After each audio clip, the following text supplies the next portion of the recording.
Facial templates can be used in clinical trials to assist the acne evaluator with accurately counting inflammatory and non-inflammatory lesions. In this segment, facial demarcation lines are drawn directly on the patient's skin. Please note that this is for illustrative purposes. Typically in lesion counting, the acne evaluator will visualize the facial template. The sponsor will usually provide a template that we would work to. So this is a template which actually helps us divide the face up into different segments. This is typically the forehead, both cheeks, and the chin and nose area. And the face is delineated by the jawline and the hairline. Two lines are drawn from the tip of each nostril down to the jawline to define the area including the upper lip and the chin, and a line from the inner aspect of both eyebrow is drawn to define the nose. So here we have a very clear template to work to, and this is important to actually consider before we start counting. It's really important to start to count in the same place and to either work clockwise or anti-clockwise, but it's important to always do it in the same fashion from one time point to another. It's useful to think of a grid pattern when you're counting and to actually identify these lesions carefully. As each segment is counted, we can count and then shout out the number to our clinical research supporter or clinical nurse, who can then record that for us. So let's begin with the forehead. We need to make sure that the light is correctly positioned so that the light falls on the skin tangentially. It's important to look at the skin very carefully and to actually feel the skin so that we actually don't miss lesions. The first thing to look at is, can you see lots of comedonal lesions? And I would then start with counting the comedonal lesions. The nose is an area which is sometimes counted and sometimes not counted in a protocol, and the sponsor will make this very clear in their protocol whether or not it should be included.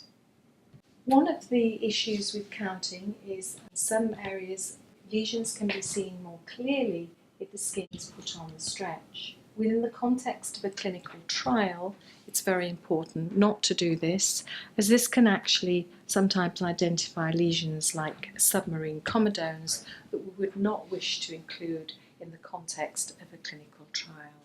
Before moving on to counting inflamed lesions, it's important to identify any distinguishing features like milia, which may actually be easily confused with non-inflamed lesions.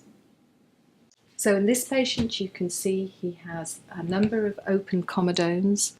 We would work our way around this particular area and count them systematically, and they would be then recorded on the case report forms.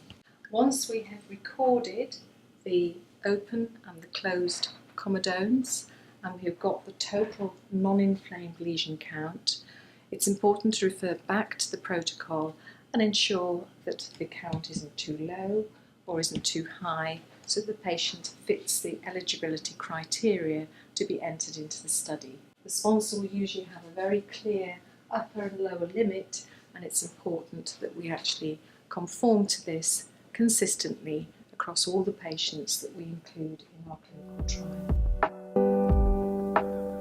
Moving on to counting inflamed lesions, we need to use exactly the same process. We start at the same place and we count inflammatory papules.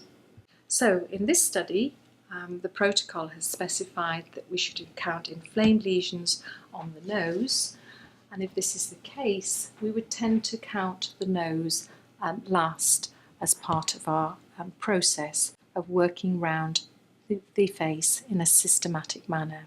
Some patients may have some scabbed or crusted lesions like this young man here, and we would actually make a record of that, and if we've counted it, be absolutely clear that we clarify that in the case report form so that we know that we're consistent from one point to the other. It's really important not to count macules and do not include those as inflammatory lesions in order to be sure that we're counting active lesions.